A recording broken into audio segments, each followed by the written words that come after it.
Hello and welcome back. This video has got some little controversial material, a little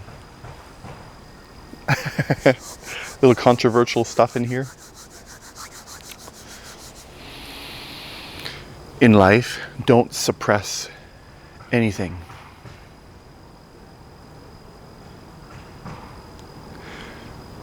Look at Christianity, for example. A lot of the monks suppressed their sex desire. And how many accounts have we heard of priests molesting little boys, young children, taking advantage, and doing it in secret? Don't suppress anything in your life. Whether you have to do it in secret or not, if you can do it openly, the better. Because then you'll have a sense of freedom attached to it. You're not going to be living a double life. That's the whole point. To be who you are, unapologetically, openly. It's not to say that you should go and murder people, murderous rampage, and start raping everyone. Some desires a person needs to really look into, see where they come from. But a lot of people suppress, and I'll use this example again, their sex desire, their sexual urges. And the reality is that eventually it'll come out. All deep urges and desires eventually make their way to the surface. And the more you push them down, the more the pressure builds, and when they come out explosively. And that's the thing. If you have a certain urge and you act on it early, when it first comes out, it'll be more of an exploratory curiosity. You can explore it and go into it. But if you wait too long, a lot of times it distorts it. And it can become sick. And it can turn from just wanting to, have sex with someone to raping someone instead.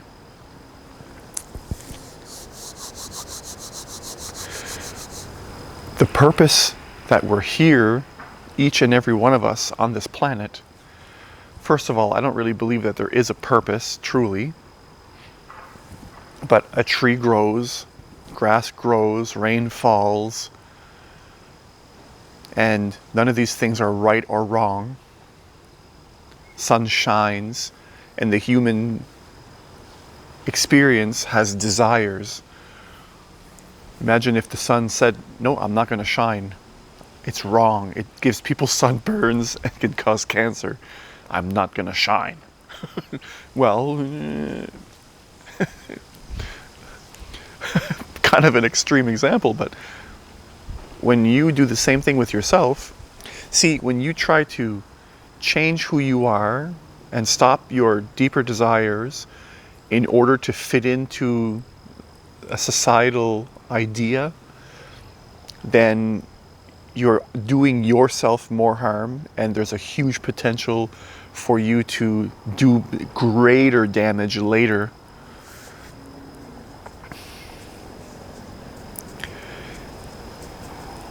It's important not to push down anything inside of you, but to explore it. And I started off with a lot of the negative examples. Of course, sometimes it might be as simple as you do the type of work that your parents wanted you to always do, to follow into the footsteps of the father, the business. But really you wanted to be a pianist. And that desire is in with you your whole life, and it may be that you never actually act on it, and you never actually are extremely hurtful towards others because of it, but you feel that it was missing in your whole life, and it can become a regret. It can be something that you carry with you as a wound, as a deeper understanding that it's something that you feel that you always wanted to do, but you never did it. So when you get near the end of your life, or if something happens to you, that you nearly lose your life, you can look back and say, I should have done that. And it's my deepest, deepest belief that every human being has certain types of maybe gifts, if not a gift, these deeper desires in us that we are here, we need to fulfill in this specific lifetime.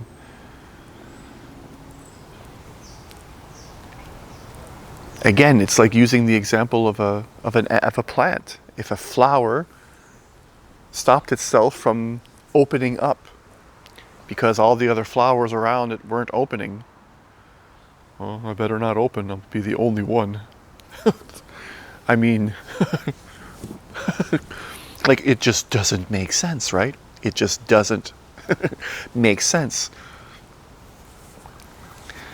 My message has always been, always will be, for a person to be who they really are. And that can be the most difficult thing for a person to do in their lives. Also the most rewarding and fulfilling for a person to do in their lives is to find the courage to be who they are. And to be who you are also means to explore some of the more controversial aspects of yourself, maybe even taboo.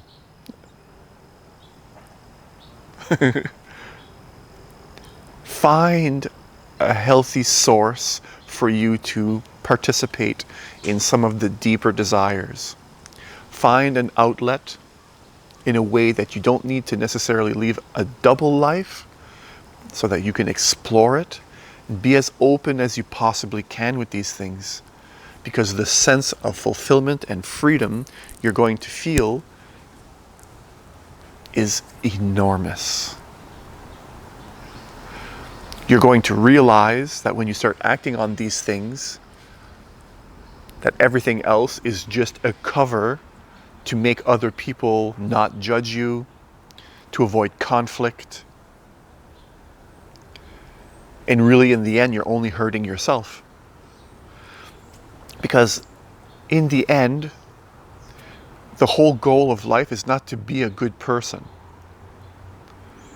But once you fulfill some of these desires, some of these deeper urges that are boiling within you, just like anything else that you do in your life, eventually it fades. It becomes a passing thing. And it won't pass until you finally fulfill it yourself. You can have all the information you want in the world to understand that it's not a good thing to do this and that, and not a good thing to do that. But until you've done it yourself and have emptied it from your being and come to a natural, I don't need to do that anymore, I've been there, done that, then it's going to be something that rots inside of you. I don't believe in good and bad at all. Like I said, this is going to be quite a controversial video. I believe in fulfilling your desires so that everything falls when it's ready, just like an apple will fall from a tree when the apple is ripe.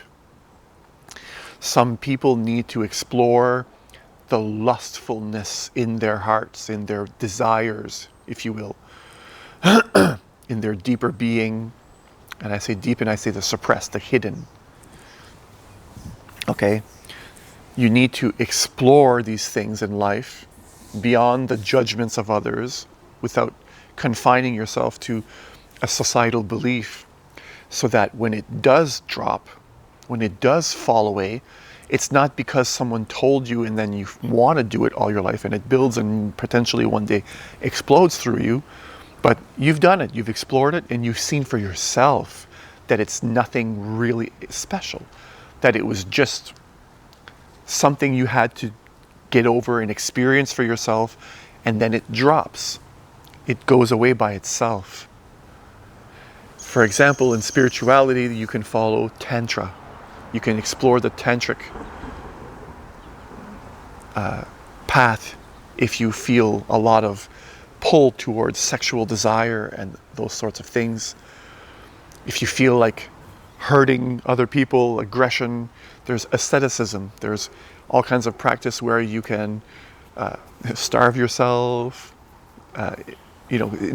keep in a lot of, do a lot of painful acts to your body. There's all kinds of these things. You see people who pierce themselves and hang from chains.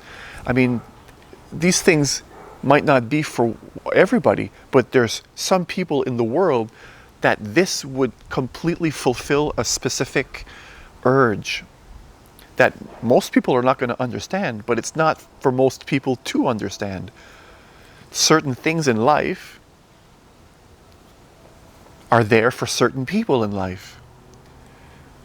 And after 20 or so years of hanging on hooks, you might say to yourself, you know, I'm done with that. And then there's a certain sense of freedom that you're going to feel inside of you, that urge, that deeper desire is gone now. And what you're left with is a cleaner, clearer sense of your deeper being, because you don't have all these aspects in front of you that feel they need to express, but you're holding them down. So you clear your inner space. You clear all that inner desire so that what you're left with is the deeper aspect of you that's hidden behind all those desires. For a lot of people, it's going to be a hindrance to find who you really are, to push down the parts of you that truly want to be. If anything, what I'm saying here resonates with you, I would recommend looking up Osho, O-S-H-O. He's got a lot of books, Osho World, I believe it is, PDFs. He's got quite a few hundreds and hundreds of books.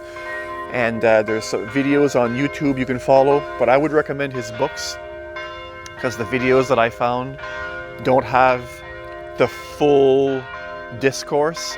A lot of times it's only bits and pieces of certain talks, so you don't truly get to grasp the depth of what his message and what is trying to be explained here. So going through the books, a lot of times when you get from front to back, it all comes together. So again, if this resonates with you, I would recommend looking up Osho.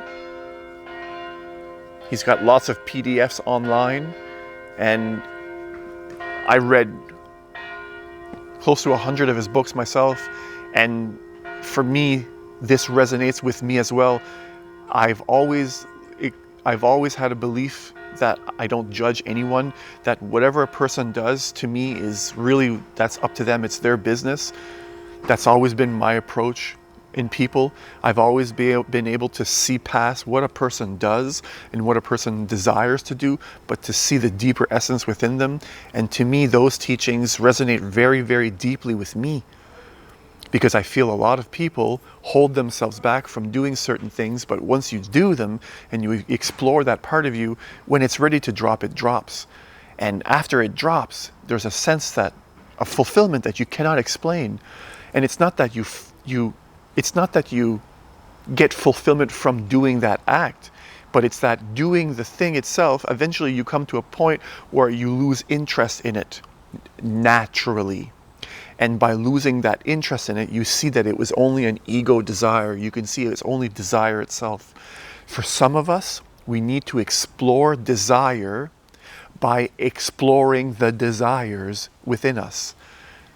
Just learning about it and reading a book on desire is not enough to really understand desire, but instead to explore it experientially is really the key to finding that deeper essence within us, because some voices won't be quiet until we allow them to express.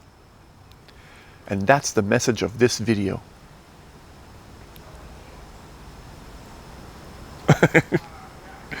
So, wherever you are around the world, whatever time it is that you're watching this, thank you. Thank you. Thank you. I appreciate you. Peace.